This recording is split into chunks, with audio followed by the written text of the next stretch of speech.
18,143 বিঘা মাটিত যেহেতু এই উচ্ছেদ অভিযান চলিছে আৰু এই মুহূৰ্তত মই দেখাইছোঁ এটাৰ পিছত আনটো যে বাসগৃহ সেই বাসগৃহ ইতিমধ্যে জেচিবি এক্সকেভেটৰৰ ভাঙি তছনছ কৰা দেখিবলৈ পোৱা গৈছে আৰু পুৱাৰ ভাগৰ পৰা এই যি উচ্ছেদ অভিযান যেহেতু চলা দেখিব পোৱা গৈছে আৰু আজি আৰু কালি দুটা দিনত অৰ্থাৎ দেওবাৰ আৰু সোমবাৰ দুটা দিনত এই যি উচ্ছেদ সেই উচ্ছেদ অভিযান চলিব আৰু এই মুহূৰ্তত দেখিছে আপুনি যি 1,143 বিঘা মাটিত যেহেতু উচ্ছেদ অভিযান চলিছে য'ত অসম আৰক্ষীৰ হাত খজুৱান বনৰক্ষীৰ যদি চাব যায় বনৰক্ষীৰ যি বনৰক্ষীৰ সংখ্যা হৈছে 500 আৰু 30খন জেচিবিৰে এই মুহূৰ্তত দেখিছে এটাৰ পিছত আনটো যি বাসগৃহ সেই বাসগৃহ এই মুহূৰ্তত ভঙা দেখিবলৈ পোৱা গৈছে আৰু এই যিসকল বাসগৃহ ভঙা হৈছে ইয়াত যিসকল লোক আছিলে সেই লোকসকল দীৰ্ঘদিন ধৰি বেদখল অবৈধভাৱে আছিলে তেওঁলোকে যি ভূমি আছিলে আচলতে বনাঞ্চলৰ সংৰক্ষিত যি ভূমি সেই ভূমি তেওঁলোকে দখল কৰিছিল আৰু দখল কৰাৰ পিছত ইয়াত যিহেতু এখন বিভিন্ন লোকে ইয়াত যিহেতু থকা আৰম্ভ কৰিছিল আৰু এই মুহূৰ্তত যি দেখিছে আপুনি বাসগৃহবোৰ ভঙা হৈছে এই বাসগৃহবোৰ যিবোৰ আচলতে গৰাকী সেই গৰাকীসকলে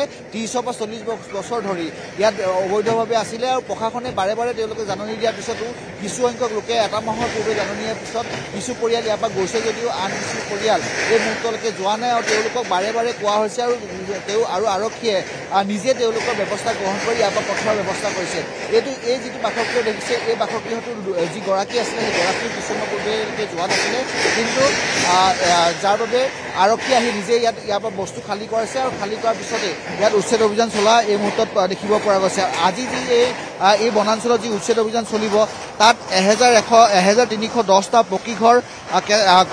পকীঘৰ উচ্ছেদ চলিব কেঁচা ঘৰবোৰ যিসমূহ আছিলে সেই কেঁচা ঘৰসমূহ ইতিমধ্যে উচ্ছেদ কৰা হৈছে আৰু এই যি দহিকতা সংৰক্ষিত বনাঞ্চল আছিলে বনাঞ্চলত 204খন ব্যৱসায় প্ৰতিষ্ঠান অবৈধভাৱে গঢ় লৈ উঠিছিলে এখন ডাঙৰ বজাৰ ইয়াত গঢ় লৈ উঠিছিলে আৰু সেই ব্যৱসায় প্ৰতিষ্ঠানসমূহতো বিশেষকৈ উচ্ছেদ অভিযান চলিব আৰু ইয়াৰ পূৰ্বে গোৱালপাৰা বিভিন্ন স্থানৰ উচ্ছেদ চলিছিল তাৰ ভিতৰত আছিলে তাৰ ভিতৰত যি চাব যায় পাইকানত উচ্ছেদ চলিছিল হাচিনা বিলত উচ্ছেদ চলিছিল আৰু পাইকানত যি উচ্ছেদ চলিছিল তাত 138 বিঘা মাটিত 1,080টা পৰিয়ালক উচ্ছেদ চলোৱা হৈছিলে আৰু এই যি হাচিনা বিলতো একেদৰে বহুসংখ্যক পৰিয়ালক উচ্ছেদ চলোৱা দেখিবলৈ পোৱা গৈছিল আৰু চৰকাৰে যেহেতু সাৰ্ভে কৰিছিলে চৰকাৰে সাৰ্ভে কৰাৰ পিছতে বিভিন্ন ৰিপৰ্টত দেখিব পোৱা গৈছিল যে ইয়াত যিবোৰ বনাঞ্চল আছিলে সেই বনাঞ্চলসমূহ বিভিন্ন লোকে যেহেতু তেওঁলোকে বেদখল কৰি থৈছিলে আৰু তাৰপিছতে মুখ্যমন্ত্ৰী ডক্টৰ হিমন্ত বিশ্ব শৰ্মাই এটা কথা স্পষ্টকৈ কৈছিল যে বনাঞ্চলসমূহ বেদখলমুক্ত কৰা হ'ব আৰু তাৰে পিছৰ পৰা চাব যে অসমৰ প্ৰতিটো কোণতে প্ৰথমে যিহেতু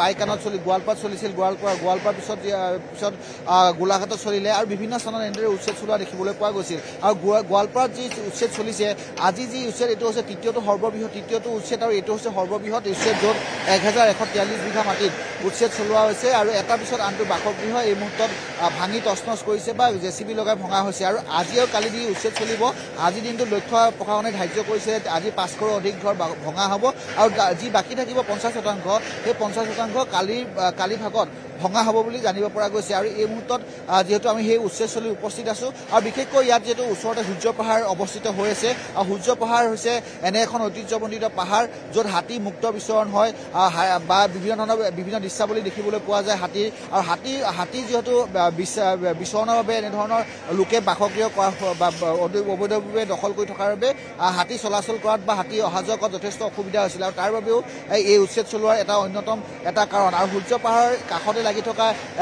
এইখন হৈছে দহিকতা সংৰক্ষিত বনাঞ্চল আৰু দহিকতা সংৰক্ষিত বনাঞ্চলত যিসকল লোক আছে সেই লোকসকলে দীৰ্ঘদিন ধৰি বেদখল কৰি আছে আৰু তেওঁলোকে কিছু কৈছে যে প্ৰশাসনে জাননী দিয়া নাছিলে কিন্তু প্ৰশাসনে বাৰে বাৰে স্পষ্টকৈ কৈছে যে কোনো জাননী সকলোকে দিয়া হৈছিলে আৰু জাননী এটা মাহৰ পূৰ্বে দিয়া হৈছিলে আৰু তাৰ বাবে কিছু সংখ্যক লোক ইয়াৰ পৰা গৈছে কিন্তু আন কিছু সংখ্যক লোক এই মুহূৰ্তত এতিয়ালৈকে যোৱা নাই আৰু দেখিছে আপুনি যিবোৰ বৃহৎ ঘৰ বা যিবোৰ পকীঘৰ আছিলে পকীঘৰসমূহ ইতিমধ্যে ভঙা হৈছে কেঁচা ঘৰৰ গৰাকীসমূহ বা কেঁচা ঘৰসমূহ ভঙা আছে সেই গৰাকীসমূহ গৈছে কিন্তু পকীঘৰ গৰাকীসমূহ যোৱা নাছিলে আৰু তাৰ বাবে ইতিমধ্যে তেওঁলোকক বাৰে বাৰে জাননী যোৱা হৈছে আজি পুৱাৰ ভাগত কিছু সংখ্যক লোক ইয়াৰ পৰা গৈছে কিন্তু এই মুহূৰ্ততো দেখিছে বিভিন্ন যিসকল ইয়াত লোকসকল আছিলে লোকসকল কিন্তু এই স্থান ত্যাগ কৰা নাই আৰু তেওঁলোকক প্ৰশাসনে বাৰে বাৰে ত্যাগ কৰাৰ বাবে বৃহৎ আহ্বান জনাই এই মুহূৰ্তত দেখিবলৈ পোৱা গৈছে আৰু বিশেষকৈ ক'ব বিচাৰিম যে ইয়াৰ কিছু পুৱাৰ ভাগত যি উচ্ছেদ আৰম্ভ হৈছিলে উচ্ছেদ আৰম্ভ হোৱাৰ সময়তে ARDF-ৰ এজন লোকে আৰু আন এজন লোকে যিহেতু বাধা প্ৰদান কৰিছিল, বাধা প্ৰদান কৰাৰ বাবে ইতিমধ্যে আৰক্ষীয়ে আটক কৰিছে বুলি জানিব পৰা গৈছে।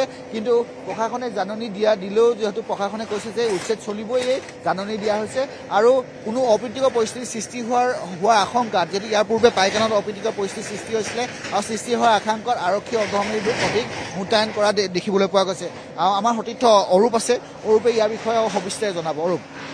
নিশ্চয়কৈ হীৰক, দেখিবলৈ পোৱা গৈছিলে গোৱালপাৰাত যিহেতু ইতিমধ্যে হাছিলা বিল আৰু হাছিলা বিলৰ পিছতে পাইকান সংৰক্ষিত বনাঞ্চল আৰু এইবাৰ তৃতীয়বাৰৰ কাৰণে যিটো সৰ্ববৃহৎ যি উচ্ছেদ, এয়া দহিকটা সংৰক্ষিত বনাঞ্চলত এই উচ্ছেদ চলিছে। মই ইতিমধ্যে আমাৰ টেলিভিশ্যনত এটা কথা কৈছো যে পাইকানত যথেষ্ট ধৰণৰ অপ্ৰীতিকৰ ঘটনা সংঘটিত হৈ আছিলে। মৃত্যুমুখত পৰিছিলে একাংশ লোক, আৰক্ষীৰ ওপৰত আক্ৰমণ কৰা হৈছিলে। গতিকে তেনেকুৱা ধৰণৰ ঘটনা যাতে দ্বিতীয়বাৰ সংঘটিত হ'ব নোৱাৰে তাৰ কাৰণে অতি সষ্টম হৈ আছে আৰক্ষী জোৱান। আৰু ইতিমধ্যে আমি খবৰ লাভ কৰিছো যে প্ৰায় 700 আৰক্ষী জোৱান ইয়াতে নিয়োগ কৰা হৈছে। সমান্তৰালভাৱে ব্লেক কামাণ্ডো নিয়োগ কৰা হৈছে আৰু বন বিভাগৰ জোৱানৰ সংখ্যা যদি কওঁ আমি 500 বন বিভাগৰ জোৱান ইয়াতে নিয়োগ কৰা হৈছে। আৰু এইখিনিতে এটা কথা মই ক'ব বিচাৰিম যে দহিকটা সংৰক্ষিত বনাঞ্চল এনেকুৱা এখন বনাঞ্চল যিখন বনাঞ্চল আচলতে হাতীৰ আশ্ৰয়স্থল বুলি কোৱা হয়, আশ্ৰয়স্থল বুলি জনা যায়। আৰু হাতী আচলতে এই দহিকটা বনাঞ্চলখন আচলতে ছেফেষ্ট ঠাই বুলি তেখেতসকলে ভাবে। আৰু এই মুহূৰ্ততো যদি মই কওঁ প্ৰায় 60ৰ পৰা 70টা বনৰীয়া হাতী এই মুহূৰ্ততো দহিকটা সংৰক্ষিত বনাঞ্চলত অৱস্থান গ্ৰহণ কৰি আছে। নিশা হলে ওচৰ চুবুৰীয়া যিসমূহ জনাঞ্চল আছে তাত প্ৰৱেশ কৰে, কিন্তু নিশা হোৱাৰ পিছত আচলতে ৰাতিপুৱাৰ ভাগত এই হাতীসমূহ আহি এই দহিকটা সংৰক্ষিত বনাঞ্চলখনতে আশ্ৰয় গ্ৰহণ কৰে। কিন্তু বছৰ ধৰি এই দহিকটা সংৰক্ষিত বনাঞ্চলখন একাংশ লোকে বেদখল কৰি আহিছিলে, যাৰ ফলত দেখিবলৈ পোৱা গৈছিল যে বনাঞ্চল সংকুচিত হৈ আহিছিলে। আৰু বনাঞ্চল সংকুচিত হৈ থকাৰ বাবে আচলতে গোৱালপাৰা জিলাখনত হাতী মানুহৰ সংঘাত যথেষ্ট পৰিমাণে বৃদ্ধি হোৱা পৰিলক্ষিত হৈছিলে। গতিকে এই হাতী মানুহৰ সংঘাত ৰোধ কৰাৰ ক্ষেত্ৰত, বনাঞ্চলসমূহ পুনৰুদ্ধাৰ কৰাৰ ক্ষেত্ৰত বা এই যিসমূহ বনাঞ্চল আচলতে বেদখল হৈ আছে, সেই বেদখল হোৱা বনাঞ্চলসমূহ আচলতে বেদখল মুক্ত কৰি হাতী মানুহৰ যি সংঘাত সেয়া দূৰ কৰাৰ লগতে আচলতে গোটেই বনাঞ্চলসমূহ ৰক্ষা কৰাৰ ক্ষেত্ৰত যিধৰণে চৰকাৰৰ ভূমিকা বা মুখ্যমন্ত্ৰীগৰাকীয়ে যিধৰণে কৈছে যে উচ্ছেদ চলিবই আৰু এনেকুৱা ধৰণৰ উচ্ছেদ আজি বা কালি বুলি কথা নাই, জুইবাৰ আচলতে বনাঞ্চল একাংশ লোকে বেদখল কৰি আছে। সেই বেদখল কৰি থকা বনাঞ্চলসমূহ পৰ্যায়ক্ৰমে উচ্ছেদ চলিব। আৰু এতিয়া দেখিবলৈ পোৱা গৈছে গোৱালপাৰাত এইটো তৃতীয়টো সৰ্ববৃহৎ উচ্ছেদ। প্ৰথমটো উচ্ছেদ হাছিলা বিলত হৈছিলে, দ্বিতীয়টো উচ্ছেদ আমি দেখিবলৈ পাইছিলো পাইকান সংৰক্ষিত বনাঞ্চলত হৈছিলে, আৰু তৃতীয়টো এতিয়া 1143 বিঘা ভূমি ইয়াতে আচলতে দেখিবলৈ পাইছে এতিয়া বেদখল মুক্ত কৰিছে। দেখিবলৈ হৈছে সাধাৰণ লোকসকল যিহেতু ইয়াতে আছে, স্থানীয় লোকসকল আছে, তেখেতসকলে আচলতে ক'ৰ পৰা আহিছে ইয়াতে নে তেখেতসকলে ক'ৰ পৰা আহিছে? আপোনালোকে ইয়াতে ঘৰ নে আপোনালোকৰ? আপোনালোকৰ ঘৰ ভাঙিছে? নাই, ভাঙা নাই, আমাৰ ঘৰ ভাঙা নাই। আমাৰ ঘৰ বনাঞ্চল নহয়, আমাৰ ঘৰ তিনকুণীয়া পৰা পৰে। ইয়াতে গাঁৱৰ কোনোবা আছে নেকি ওচৰে পাজৰে? ইয়াতে কোনোবা আছে? ইয়াতে ঘৰ থকা কোনোবা আছে নেকি ইয়াতে? আপোনাৰ ঘৰ ইয়াতে? আপোনাৰ কোনটো ঘৰ ভাঙিলে নেকি? অলৰেডি ভাঙিলে? কিমান কেতিয়া কৈছে চৰকাৰে কৈ আছে যে বনাঞ্চল বেদখল হৈছে, আপোনালোকে বেদখল কৰিছে, আহিছে কেতিয়া আপোনালোকে ইয়াতে? আমিতো ইয়াতে আমাৰ জন্মৰ পৰাই ইয়াতে। আমি কেতিয়া জন্ম? 32 বছৰ হ'ল মোৰ, 32-33 বছৰ হ'ল। আৰু তাৰ আগৰ পৰা ইয়াতে মানুহ আছে? তাৰ আগৰ পৰা দেউতা আৰু যুগৰ ধৰক আমাৰ দাদা হয়, তাৰ বহুত আগৰ প্ৰায় 70-80 বছৰ ধৰি ইয়াতে বসবাস কৰি আছে। এইটো ৰিভিনিউ ভিলেজ ভাটিয়াপাৰা বুলি কয় আৰু এনে সোণাপুৰ বুলি কয়। কিন্তু ইয়াতে চাওক, এই দুটা ঘৰ যে ভাঙিছে ইয়াতে কোনো জাননী নাই, কালি কৈ গৈছে আজিয়ে ভাঙিছে। এনেকুৱা এটা ন্যায় নেকি? ন্যায়হীন চৰকাৰ তথা প্ৰশাসনো এনেকুৱা হৈছে যে যি কয় তাখনে এটা কথা কৈছে যে এমাহ পূৰ্বে জাননী দিছে। ইয়াতে এইখিনি দিয়া নাই, এই দুটা ঘৰ দিয়াই নাই, জাননী দিয়া নাই। এইটো অভিযোগ বিভিন্ন সময়ত উত্থাপন হৈ আহিছে যে চৰকাৰে ইতিমধ্যে কৈছে যে এমাহ পূৰ্বে তেখেতসকলে জাননী দিছে, প্ৰশাসনে জাননী দিছে, কিন্তু একাংশ লোকে অভিযোগ উত্থাপন কৰিছে যে তেখেতসকলে জাননী লাভ কৰা নাই। গতিকে মিশ্ৰিত ইয়াতে প্ৰতিক্ৰিয়া কিছু দেখিবলৈ পোৱা গৈছে। আৰু এটা কথা মই ক'ব বিচাৰিম, মোৰ সতীৰ্থ হীৰকে ইতিমধ্যে এটা কথা কৈছে যে শ্ৰীসূৰ্য যি পাহাৰ, শ্ৰীসূৰ্য মন্দিৰ যে আচলতে উত্তৰ পূবৰ কাশীধাম বুলি কোৱা হয়, এই শ্ৰীসূৰ্য পাহাৰখন আচলতে শিৱলিংগৰে ভৰপূৰ এই যি শ্ৰীসূৰ্য পাহাৰ, এই শ্ৰীসূৰ্য পাহাৰৰ গাতে লাগি থকা এই বনাঞ্চলখন যি দহিকতা সংৰক্ষিত বনাঞ্চল, এই বনাঞ্চলখন আচলতে দীৰ্ঘদিনৰ পৰা একাংশই প্ৰকৃতিপ্ৰেমীয়ে দাবী কৰি আহিছিলে যে উচ্ছেদ চলিব লাগে, হাতী মানুহৰ সংঘাত ৰোধ কৰিব লাগে বা বনাঞ্চলসমূহ পুনৰ উদ্ধাৰ কৰিব লাগে। গতিকে তাৰ পৰিপ্ৰেক্ষিতত আজি এনেধৰণৰ উচ্ছেদ অভিযান চলিছে। ইয়াৰ মাজতে কিন্তু অভিযোগ নহয় অভিযোগ ইতিমধ্যে আহিছে যে যিখিনি জাননী আচলতে এমাহ পূৰ্বে প্ৰশাসনে দিয়া বুলি কৈছিলে, এমাহ পূৰ্বে আচলতে এই জাননীসমূহ দিয়া নাই বুলি তেখেতসকলে অভিযোগ উত্থাপন কৰিছে। আৰু দেখিবলৈ পাইছে আচলতে কিছু লোক আচলতে ঘৰৰ পৰা ওলাই যাবৰ কাৰণে তেখেতসকলে বিচৰা নাই, আৰু সেইসকল লোকক আৰক্ষী প্ৰশাসন আচলতে মহিলা কামাণ্ড বাহিনীও ইয়াতে নিয়োগ কৰা আমি দেখিবলৈ পাইছো। সেইসকলক ওলাই নিয়া ইয়াৰ পৰা পৰিলক্ষিত হৈছে। মোৰ সতীৰ্থ হীৰকক মাইক্ৰফোনটো আগবঢ়াই দিছো। ধন্যবাদ জ্ঞাপন কৰিছো। ইয়াত দেখিছে আপুনি এটা পিছত আনটো বাসগৃহ ইতিমধ্যে ভঙা হৈছে। এই মুহূৰ্তলৈকে আমাৰ হাতত অহা তথ্য অনুসৰি প্ৰায় 100টাৰো অধিক বাসগৃহ এই মুহূৰ্তলৈকে 10 বাজি উকলি গৈছে, আৰু 10 বাজি উকলি যোৱাৰ পিছত 100টাৰো অধিক বাসগৃহ ভঙা হৈছে। আৰু হাতী মানুহৰ সংঘাত, বিশেষকৈ গোৱালপাৰা যি কাষতে এই বনাঞ্চলৰ কাষতে সূৰ্য পাহাৰ লাগি আছে, আৰু সূৰ্য পাহাৰত যিহেতু হাতী মুক্ত বিচৰণৰ এটা অন্যতম কেন্দ্ৰস্থল, আৰু তাৰ কাষতে যিখন বনাঞ্চল, এইখন আচলতে দহিকতা যি সংৰক্ষিত বনাঞ্চল, তাতো পূৰ্বতে দেখিবলৈ পোৱা গৈছিল যে হাতী মুক্ত বিচৰণ কৰিছিল। কিন্তু প্ৰকৃতিপ্ৰেমীয়ে বিভিন্ন সময়ত দাবী কৰিছিল যে এই বনাঞ্চল আচলতে বেদখল মুক্ত কৰিব লাগে, আৰু সেই অনুসৰি বেদখল মুক্ত কৰা হৈছে। চৰকাৰে এই সিদ্ধান্ত গ্ৰহণ কৰিছে, আৰু আজি আৰু কালি অৰ্থাৎ দেওবাৰ আৰু সোমবাৰ দুটাকে দিনত এই উচ্ছেদ অভিযান চলিব। আৰু গোৱালপাৰা যদি চাব যে হাতী মানুহৰ সংঘাত বাৰুকৈ হোৱা দেখিবলৈ পোৱা যায়, আৰু সেই বাতৰি আমি যিহেতু বিভিন্ন সময়ত প্ৰকাশ কৰিছিলোঁ। আৰু সেই হাতী মানুহৰ সংঘাত দূৰ কৰিবৰ বাবে আৰু হাতী যাতে মুক্ত বিচৰণ হয় বনাঞ্চলসমূহত, সংৰক্ষিত যি বনাঞ্চল আছে বনাঞ্চলসমূহ মুক্ত বিচৰণ হয়, তাৰ বাবেই এই যি আচলতে এই উচ্ছেদ চলোৱা হৈছে। আৰু 2টা দিন ধৰি এই উচ্ছেদ চলিব, আৰু 2টা দিনত যদি চাব যায় 1143 বিঘা যি ভূমি আছে, সেই সংৰক্ষিত যি ভূমি আছে, সেই ভূমি বেদখল মুক্ত কৰা হ'ব। আৰু আজি প্ৰথমটো দিনত এই মুহূৰ্তত উচ্ছেদ অভিযান চলি আছে, আৰু আজি বিয়লি ভাগলৈকে উচ্ছেদ চলিব। আৰু আজি তেওঁলোকে লক্ষ্য লৈছে যে 500ৰো অধিক বাসগৃহ ভঙা হ'ব। আন যিবোৰ বাসগৃহ আছে সেই বাসগৃহসমূহ, বাকী থকা বাসগৃহসমূহ কালি ভঙা হ'ব। আৰু ইয়াত দেখিছে নিমিষতে এটাৰ পিছত আনটো বাসগৃহ তাজপাতৰ দৰে খহি গৈ তছনছ হৈ পৰা দেখিবলৈ পোৱা গৈছে। আৰু ইয়াত দেখিছে যিবোৰ আচলতে তামোল গছ আছে, সেই তামোল গছসমূহ ভঙা হৈছে।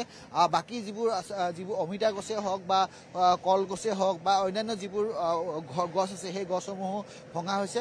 আৰু আন যিসকল লোকে ইতিমধ্যে যিহেতু ঘৰ খালী কৰা নাছিলে, কিন্তু সেই ঘৰ খালী নকৰা যিসকল লোক আছিলে বা সেই লোকসকলেও এই মুহূৰ্তত এটা ঘৰ খালী কৰি থকা দেখিব পোৱা গৈছে। এয়া দেখিছে আপুনি উচ্ছেদ চলোৱাৰ পূৰ্বে এই মুহূৰ্তত যিবোৰ আচলতে সাঁচতীয়া যিবোৰ সামগ্ৰী আছিলে, সাঁচতীয়া সামগ্ৰীসমূহ লৈ যোৱাৰ বাবে এক প্ৰয়াস কৰা এই মুহূৰ্তত দেখিবলৈ পোৱা গৈছে। মুঠৰ ওপৰত যদি চাব যায় উচ্ছেদ চলিব, আৰু আজি উচ্ছেদৰ প্ৰথমটো দিন, আৰু প্ৰথমটো দিন হিচাপে ইতিমধ্যেই 100ৰো অধিক বাসগৃহ উচ্ছেদ চলোৱা হৈছে।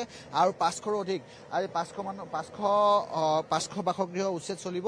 আৰু তাৰে দৃশ্য আমি এটাৰ পিছত আনটো দৃশ্য এই মুহূৰ্তত দেখাবলৈ চেষ্টা কৰি আছো। এয়া দেখিছে ওচৰতে যিটো আচলতে টিঙৰ ঘৰ আছে, সেই টিঙৰ ঘৰটোত এই মুহূৰ্তত প্ৰশাসনৰ বা জেচিবি কোব পৰিব, জেচিবি চলাব। আৰু এনেদৰে যদি চাব যায় এনেধৰণৰ 30খন জেচিবি আৰু এক্সক্লেভেটৰ লগোৱা আছে সমগ্ৰ যি বনাঞ্চল, সেই বনাঞ্চল উচ্ছেদ চলোৱাৰ বাবে। আৰু প্ৰয়োজন সাপেক্ষে যদি চাব যায়, প্ৰয়োজন যদি হয় তেন্তে এই জেচিবি আৰু এক্সক্লেভেটৰ সংখ্যা বৃদ্ধি কৰিব। মুঠৰ ওপৰত কালিৰ দিনটোৰ ভিতৰত এই যি 1143 বিঘা ভূমি আছে, সেই ভূমি বেদখল মুক্ত কৰাৰ বাবে সিদ্ধান্ত গ্ৰহণ কৰিছে। মুখ্যমন্ত্ৰীয়ে পূৰ্বেতো কৈছিল যে যি স্থানত অসমৰ যি স্থানত বেদখল হৈ আছে, সেই বেদখল হৈ থকা সকলোবোৰ স্থান যিহেতু বেদখল মুক্ত কৰিব। আৰু তাৰে অংশস্বৰূপ হিচাপে এই মুহূৰ্তত দেখিবলৈ পোৱা গৈছে যে যি আচলতে এই যি দহিকতা সংৰক্ষিত বনাঞ্চল, সেই দহিকতা সংৰক্ষিত বনাঞ্চলত প্ৰশাসনৰ উচ্ছেদ চলিছে। ইয়াৰ পূৰ্বে যদি চাব যায় গোৱালপাৰাত এয়া হৈছে তৃতীয়টো উচ্ছেদ অভিযান। ইয়াৰ পূৰ্বে চাব যায় পাইকানৰ উচ্ছেদ চলিছিল, ঠিক একেদৰে হাচিনাবিলৰ উচ্ছেদ চলিছিল। আৰু পাইকানৰ উচ্ছেদৰ পিছত যিহেতু বিভিন্ন অপ্ৰীতিকৰ পৰিস্থিতিৰ সৃষ্টি হৈছিল, আৰু তাৰ পৰিলক্ষিতত আজি আৰক্ষী অৰ্ধসামৰিক বাহিনীৰ লোকসংখ্যা বৃদ্ধি কৰা হৈছে।